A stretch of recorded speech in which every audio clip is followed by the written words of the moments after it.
ഇതുപോലെ ഒരു ജോത്സ്യന്റെ അടുത്തുനിന്ന് എനിക്ക് അനുഭവം ഉണ്ടായപ്പോഴാണ് ഞാൻ പെരിങ്ങോട്ടുകര ദേവസ്ഥാന വീഡിയോയുടെ ഒന്നാമത്തെ വീഡിയോയിൽ പറഞ്ഞത്. ഞാൻ അന്ന് പ്രയോഗിച്ചതും ഇതുപോലെ ഒരു ഐഡിയ ആണ് കേട്ടോ. ആ മറുകിന്റെ കാര്യം ജോത്സ്യൻ എന്നോട് പറഞ്ഞപ്പോൾ പുനലൂര് പോയപ്പോഴും ഇതേപോലെ ഒരു അനുഭവം ഉണ്ടായി. ഞാൻ അവിടെ ബുദ്ധിപൂർവ്വം പെരുമാറി. അതുകൊണ്ട് എന്താ, രംഗം വഷളായില്ല, സീനായില്ല. ഇതൊന്ന് ഓർത്തു വെച്ചോട്ടോ. ചില സ്ഥലങ്ങളിൽ നമ്മൾ പറ്റിക്കപ്പെടുകയാണെന്ന് മനസ്സിലായാലും പൊട്ടം കളിച്ചങ്ങ് നിന്നേക്കണം.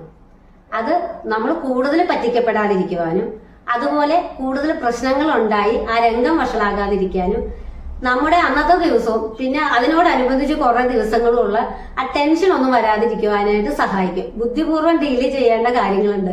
കേട്ടിട്ടില്ലേ മൗനം വിദ്വാനുഭൂഷണം എന്ന്? ഇതുപോലെ ഒരു ജോത്സ്യന്റെ അടുത്തുനിന്ന് എനിക്ക് അനുഭവം ഉണ്ടായപ്പോഴാണ് ഞാൻ പെരിങ്ങോട്ടുകര ദേവസ്ഥാന വീഡിയോയുടെ ഒന്നാമത്തെ വീഡിയോയിൽ പറഞ്ഞത്. ഞാൻ അന്ന് പ്രയോഗിച്ചതും ഇതുപോലെ ഒരു ഐഡിയ ആണ് കേട്ടോ. ആ മറുകിന്റെ കാര്യം ജോത്സ്യൻ എന്നോട് പറഞ്ഞപ്പോൾ ഞാൻ ഒന്നും അറിയാത്ത പോലെ പൊട്ടം കളിച്ച് നിന്ന കാര്യം കേട്ടോ. ഇന്നലെ പുനലൂര് പോയപ്പോഴും ഇതേപോലെ ഒരു അനുഭവം ഉണ്ടായി. ഞാൻ അവിടെ ബുദ്ധിപൂർവ്വം പെരുമാറി. അതുകൊണ്ട് എന്താ, രംഗം വഷളായില്ല, സീനായില്ല.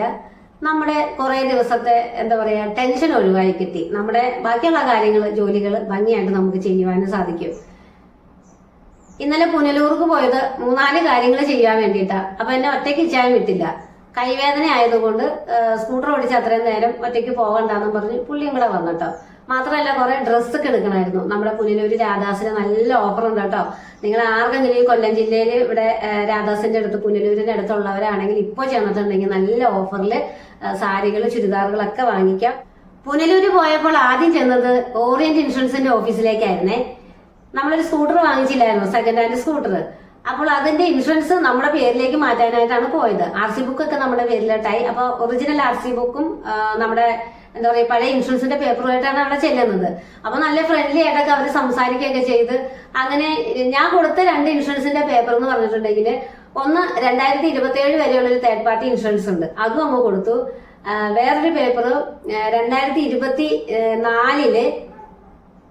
2024 ജനുവരിയിൽ ഇൻഷുറൻസ് എടുത്ത പേപ്പറാ. അപ്പോൾ തീർച്ചയായിട്ടും അത് 2025 ജനുവരി തീരുമല്ലോ. ശരിക്കും 2025 ജനുവരിയിലും ഇൻഷുറൻസ് എടുത്തിട്ടുണ്ടായിരുന്നു. ആ പേപ്പർ നമ്മുടെ കയ്യിലുണ്ട്. ഞാനത് കൊടുത്തപ്പോൾ 2024 ജനുവരിയിൽ ഇൻഷുറൻസ് അടച്ച പേപ്പറായി മാറിപ്പോയി. അപ്പൊ അവരുടെ കൈ കിട്ടിയിരിക്കുന്ന പേപ്പർ പ്രകാരം ഇൻഷുറൻസ് തീർന്നു. എന്നാൽ അവിടെ ഇപ്പോൾ എല്ലാം കമ്പ്യൂട്ടർ സംവിധാനമാണ്. ഈ ഇൻഷുറൻസിന്റെ ഈ പോളിസിയുടെ നമ്പർ എല്ലാം അവിടെ അടിച്ചു കൊടുത്തു കഴിഞ്ഞിട്ടുണ്ടെങ്കിൽ അവർക്ക് അറിയാം ഈ പോളിസി എത്ര വർഷത്തേക്ക് വരെ ഉണ്ടെന്ന്.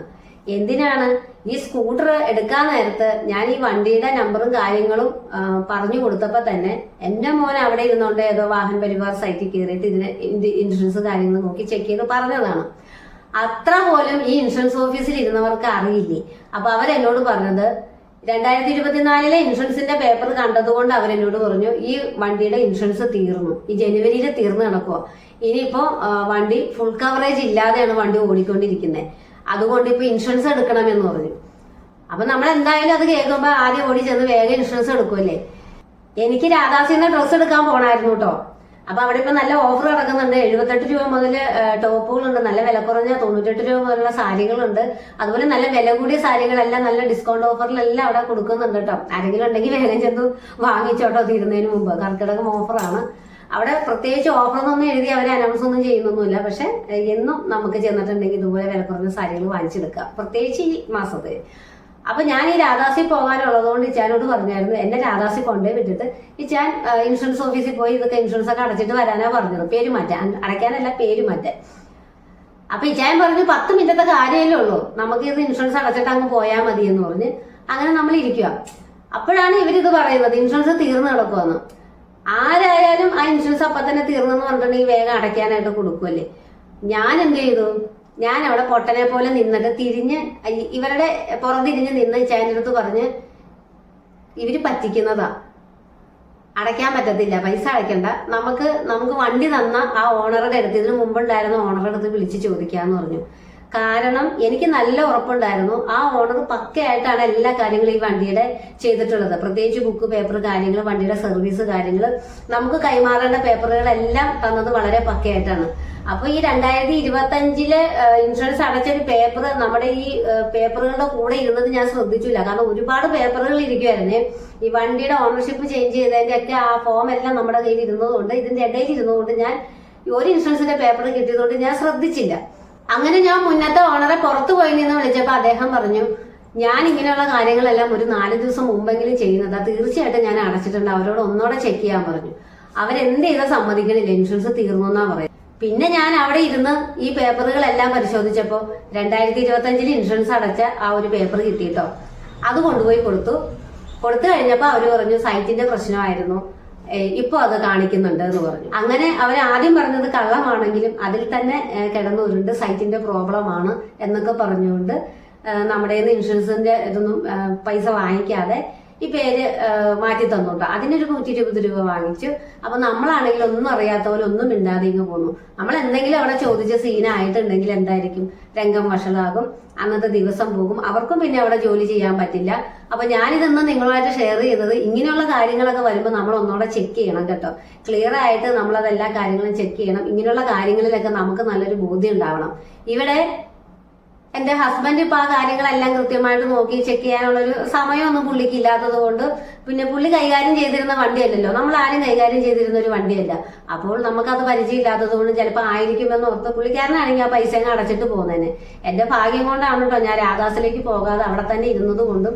ഞാനിത് കേട്ടപ്പോൾ ഇതിന്റെ സത്യാവസ്ഥ മുന്നത്തെ ഓണറോട് വിളിച്ച് ചോദിച്ച് ചെക്ക് ചെയ്തതിന് ശേഷം ഇവരോട് സംസാരിച്ചു. യാതൊരു തർക്കങ്ങളും ഒന്നുമില്ലാതെ, ഒന്നും പറയാതെ വെറുതെ പൊട്ടം കളിച്ച് നിന്നു. പിന്നെ അവരവിടെ ഇരുന്നോണ്ട് സൈറ്റ് ആ പ്രോബ്ലം ആണ്, അങ്ങനെയാണ് ഇങ്ങനെയാണെന്നൊക്കെ പറയുമ്പോഴൊന്നും നമ്മളത് അങ്ങനെ വരത്തില്ലല്ലോ, ഇങ്ങനെയല്ലേ, നിങ്ങൾക്ക് അറിയില്ലായിരുന്നു, ഇങ്ങനെയുള്ള യാതൊരു ആർഗ്യുമെന്റും നമ്മൾ ചെയ്തിട്ടില്ല. അപ്പൊ ഇതുപോലുള്ള സ്ഥാപനങ്ങളിലെല്ലാം പോകുമ്പോൾ നമ്മൾ വളരെ ശ്രദ്ധിച്ച് വേണം നിൽക്കാനായിട്ട്. അതുപോലെ ഇങ്ങനെയുള്ള ചെറിയ കാര്യങ്ങൾ വരുമ്പോൾ ഇങ്ങനെയുള്ള ഓഫീസിൽ നിന്ന് നമ്മൾ സീൻ ഉണ്ടാക്കിയ, നമ്മൾ എത്ര സീൻ ഉണ്ടാക്കിയാലും ഇതുങ്ങളൊന്നും നന്നാവാൻ പോണില്ലല്ലേ. ഒരു പക്ഷെ ആ കമ്പനിക്കാരും കൂടെ അറിഞ്ഞിട്ടായിരിക്കും, ഇതിന്റെ തലപ്പത്തിരിക്കുന്നവരും കൂടെ അറിഞ്ഞിട്ടായിരിക്കും. കാരണം ഇപ്പൊ ഓഗസ്റ്റില് നമ്മൾ ആ പേയ്മെന്റ് അടയ്ക്കുകയാണെങ്കിൽ, ഇൻഷുറൻസ് അടയ്ക്കുകയാണെങ്കിൽ August, September, October, November, December, ഒരു 5 മാസത്തെ എമൗണ്ട് അവർക്ക് അങ്ങ് കീറും. അപ്പൊ ചിലപ്പോൾ അവർ കമ്പനിയും കൂടെ അറിഞ്ഞുകൊണ്ടായിരിക്കും, അല്ലാതെ ഒരു സൈറ്റിന്റെ പ്രോബ്ലം കൊണ്ടാണ് അങ്ങനെ വരുന്നതെന്ന് എനിക്ക് തോന്നുന്നില്ല കേട്ടോ. എന്തായാലും നൈസായിട്ട് അത് കൈകാര്യം ചെയ്ത് നൈസായിട്ട് ഞങ്ങൾ പോയി. പിന്നെ രാധാസിൽ കയറി കുറെ സമയം എടുത്തു കേട്ടോ. കാരണം ഇഷ്ടംപോലെ ഡ്രസ്സുകളുണ്ട്, നമുക്ക് ഏത് എടുക്കണമെന്ന് കൺഫ്യൂഷൻ ആയിപ്പോകും. നന്നായിട്ട് കസ്റ്റമറെ സപ്പോർട്ട് ചെയ്യുന്ന ആൾക്കാരാണ് കൂടുതൽ അവിടെ സെയിൽസിലുള്ളത് കേട്ടോ. സാരികളൊക്കെ ആണെങ്കിൽ എടുത്ത് കാണിക്കാനും, വെത്തി കാണിക്കാനും, ടോപ്പുകളൊക്കെ എടുത്തിട്ട് കാണിക്കാനും ഒന്നും അവർക്ക് യാതൊരു മടിയില്ല. അത്രയും കസ്റ്റമർക്ക് സപ്പോർട്ടീവ് ആയിട്ടാണ് രാധാസിലുള്ളത്. അവിടെ ഉള്ളൊരു പ്രശ്നം എന്ന് പറഞ്ഞാൽ നല്ല തിരക്കായിരിക്കും കേട്ടോ. ആരെങ്കിലും രാധാസിൽ പോകാൻ താല്പര്യം ഉണ്ടെന്നുണ്ടെങ്കിൽ ഓണത്തിന്റെ തിരക്ക് ആവുന്നതിന് മുമ്പേ ചെന്ന് തുടങ്ങിക്കോ. കാരണം അവിടെ എല്ലാ സ്റ്റോക്കുകളും വന്ന് എത്തിയിട്ടുണ്ട്. ഇപ്പോഴേ ചെന്നിട്ടുണ്ടെങ്കിൽ നല്ല നല്ല ഓഫറുകളിൽ നിങ്ങൾക്ക് നല്ല വില കൂടിയ സാരികൾ തന്നെയൊക്കെ വാങ്ങിച്ചെടുക്കാം കേട്ടോ. അപ്പോൾ ഇന്നത്തെ വീഡിയോയിൽ ഞാൻ പറഞ്ഞ കാര്യം നിങ്ങൾക്ക് മനസ്സിലായി എന്ന് ഞാൻ വിചാരിക്കുന്നു കേട്ടോ. ചില സ്ഥലങ്ങളിലേ നമ്മൾ പറ്റിക്കപ്പെടുകയാണെന്ന് അറിഞ്ഞാലും നമ്മൾ പൊട്ടം കളിച്ച് നിൽക്കണം. നൈസായിട്ട് അവിടെ നിന്ന് നമ്മുടെ കാര്യം നടത്തി നമ്മൾ ഇങ്ങ് മടങ്ങിക്കോണം. ഇത് ഈ ഒരു കാര്യത്തിൽ മാത്രമല്ല, ഇൻഷുറൻസിന്റെ കാര്യത്തിൽ മാത്രമല്ല, അല്ലെങ്കിൽ ഇതുപോലുള്ള ഓഫീസുകളുടെ കാര്യങ്ങൾ മാത്രമല്ല, ജീവിതത്തിൽ പല ഘട്ടങ്ങളിലും പല സാഹചര്യങ്ങളിലും നമുക്കിത് പ്രാവർത്തികമാക്കാം കേട്ടോ. പണ്ടൊക്കെ ഞാൻ ചാടിക്കയറി റിയാക്ട് ചെയ്യുന്ന ഒരു കൂട്ടത്തിലായിരുന്നു. പക്ഷെ ഇപ്പൊ ഒരുപാട് എന്താ പറയാ, മെഡിറ്റേഷൻ കാര്യങ്ങളൊക്കെ ഇങ്ങനെ സ്വയം ശീലിക്കുന്നത് കൊണ്ട് ഇങ്ങനെയുള്ള കാര്യങ്ങളൊക്കെ എനിക്ക് ഇച്ചിരിയും കൂടെ സമാധാനത്തിൽ കൈകാര്യം ചെയ്യാൻ സാധിക്കുന്നുണ്ട് കേട്ടോ. അപ്പം എല്ലാവർക്കും നല്ലൊരു ദിവസം ഉണ്ടാകട്ടെ എന്ന് ആശംസിക്കുന്നു. ഞാൻ ഇനി കടയിലേക്ക് പോവുകയാണ് കേട്ടോ. വീണ്ടും അടുത്ത് നല്ലൊരു വീഡിയോ ആയിട്ട് വരാം. നമ്മുടെ വീഡിയോയ്ക്ക് പതിവായിട്ട് കമന്റ് ഇടുന്നവരിൽ നിന്നും ഞാൻ 5 പേരെ തെരഞ്ഞെടുത്തിട്ട് അവർക്ക് ഈ ഓണത്തിന് ഡ്രസ്സുകളൊക്കെ അയച്ചു തരുന്നുണ്ട് കേട്ടോ. അങ്ങനെ ഗിവ് അവേ ഓഫറൊക്കെ ഉണ്ട്. അപ്പോൾ ലൈക്ക് ചെയ്യുക, കമന്റ് ചെയ്യുക. പിന്നെ ഒരു നിർബന്ധമുണ്ട്, നമ്മുടെ സബ്സ്ക്രൈബർ ആയിരിക്കണം കേട്ടോ. അപ്പൊ അടുത്ത വീഡിയോ ആയിട്ട് വരാം. അതുവരെ ടാറ്റാ.